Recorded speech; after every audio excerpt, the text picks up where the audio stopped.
آج کی اپنے اس ویڈیو میں ہم لوگ مرزا اسد اللہ خان غالب سے متعلق جو مختلف آراء اور خیالات ہیں اور جو اہم اقوال ہیں انہیں دیکھیں گے، جو کہ آپ کو اردو کے سبھی کمپٹیٹیو ایگزامز کے لیے مددگار ثابت ہوگا۔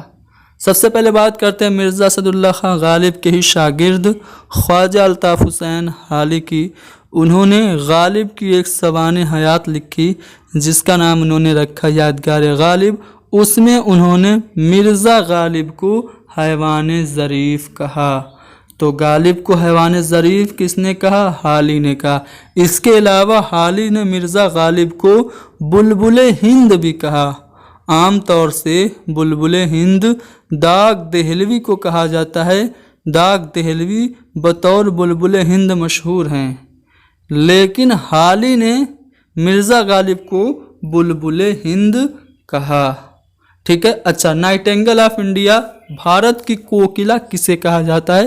ذرا آپ لوگ کمنٹ کر کے لکھ دیجئے۔ آگے اگلے پوائنٹ میں آل احمد سرور کا قول ہے، اس میں وہ کیا فرما رہے ہیں، دھیان سے سنیں۔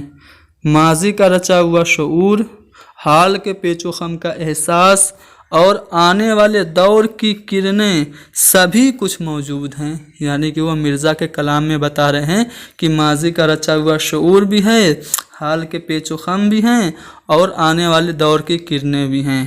ٹھیک ہے۔ غالب کو نشاط کا شاعر کس نے قرار دیا؟ تو ممتاز حسین نے غالب کو نشاط کا شاعر قرار دیا، جبکہ یوسف حسین خان غالب کو پہلا فلسفی شاعر مانتے تھے۔ پہلا فلسفی شاعر اردو کا کون؟ غالب کس نے کہا؟ یوسف حسین خان نے۔ غالب کو خود بھی احساس تھا کہ وہ عندلیب گلشن نافریدہ ہیں، یہ آپ کو یاد رکھنا ہے۔ اچھا، علامہ اقبال کی بات کرتے ہیں۔ علامہ اقبال نے غالب کا کمپیریزن گوئٹے سے کیا، اور غالب کے کلام کو جلوہ صد رنگ کس نے کہا؟ سرور نے۔ ٹھیک ہے، آل احمد سرور نے غالب کے کلام کو جلوہ صد رنگ کہا۔ اچھا، اب فاروقی کی بات کرتے ہیں، خواجہ احمد فاروقی کی۔ خواجہ احمد فاروقی جنہوں نے میر تقی میر کی شاعری کو دلی اور دل کا مرثیہ کہا تھا۔ دلی اور دل کا مرثیہ میر تقی میر کی شاعری کو کس نے کہا تھا؟ خواجہ احمد فاروقی نے کہا تھا۔ انہوں نے غالب کے بارے میں کیا کہا کہ فاروقی نے غالب کے اشکال کو ابہام سے تعبیر کیا ہے۔ اب بات کرتے ہیں عبد الرحمن بجنوری کی۔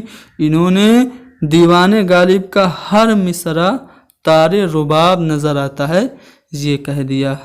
اور یہی نہیں رکے، وہ آگے بڑھتے ہیں اور کہتے ہیں کہ ہندوستان کی الہامی کتابیں دو ہیں، ایک وید مقدس، دوسری دیوان غالب۔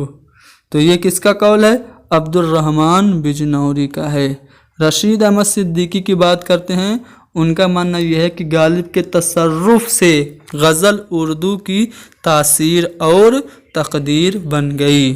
اور آگے بڑھتے ہوئے ایک اور قول ان کا مشہور ہے کہ غالب نے اردو شاعری کو ایک نیا شعور، ایک نیا نسب اور ایک نیا افق دیا۔